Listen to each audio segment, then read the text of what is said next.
साहब गीता जी का अध्याय 15 का श्लोक नंबर 1, जिसमें संसार रूपी वृक्ष का वर्णन किया गया है, तो वही सेम जो है बाइबल में भी वर्णन मिलता है। अध्याय 33 व्यवस्था विवरण का अध्याय 33 की आयत 27 पर। तो क्या लिखा है?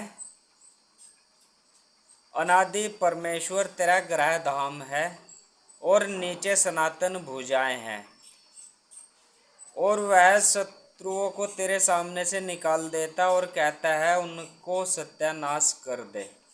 यानी अनादि परमेश्वर तेरा ग्रह धाम है, यानी तुम उस परमेश्वर के अंश हो, और तुम्हारा जो अस्थाई घर है, आत्मा का जो अस्थाई घर है, वह परमेश्वर या परम आत्मा है। तुम्हें उसमें ही मिल जाना है एक दिन।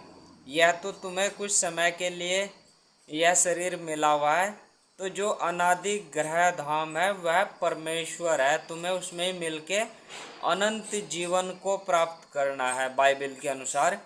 और कहता है उनको, यानी जो नीचे सनातन भुजाएं हैं, यानी जो इस शरीर की जो इंद्रिय रूपी भुजाएं हैं, वह संसार में फैली हुई हैं मन के द्वारा। तो कह रहे हैं कि तुम उनका जो है सत्यानाश करके अपने ईश्वर परमेश्वर में मिल करके अनंत जीवन को प्राप्त करें। ठीक इसी तरह से गीता जी का अध्याय 15 का भी श्लोक है। उधर मूल मध्य शाख मस्वत्थम प्राहुर्वयम छंदांसी यस्य पर्णानि यस्तम वेद स वेदवित्। यानी संसार का जो संसार रूपी वृक्ष की जो जड़ है वह ऊपर की ओर है, और उसके पत्ते जो है नीचे की ओर है। यानी पत्ते से तात्पर्य है या शाखाओं से तात्पर्य है जो हमारे जो 5 इंद्रियां होती हैं, उनके जो विकार होते हैं वह पत्ते रूपी विकार होते हैं जो संसार में फैले हुए होते हैं।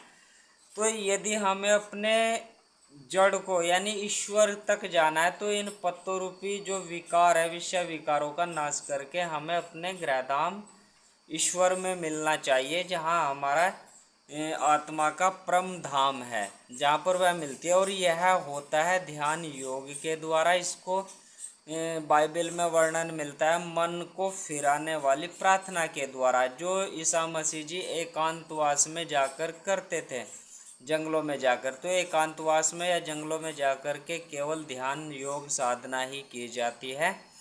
तो सभी जगह दोस्तों, सभी जगह एक ही तरह का यानी धर्म का जो मूल मार्ग है वह एक ही तरह का होता है, लेकिन आजकल हम संसारिक लोगों ने उसको अपने रंग के हिसाब से, अपनी वेशभूषा के हिसाब से, अपने जो है भाषाओं के आधार पर, अपने रहन सहन के आधार पर अलग अलग बांट कर रख दिया है। लेकिन यदि गहराई से विचार करा जाए, सोचा जाए, अध्ययन किया जाए, तो सभी धर्मों का एक ही उद्देश्य होता है कि शरीर के अंदर जो आत्मा होती है उसको जो है जो उसका उद्गम स्थल है उसमें मिला देना। यानी आत्मा जिसका अंश है उसको ही उसमें मिला देना, अर्थात इसके पुनर्जन्म को खत्म कर देना। इसलिए यह मनुष्य शरीर मिला है। तो आइए और बड़े ध्यान योग करें। सतनाम सत।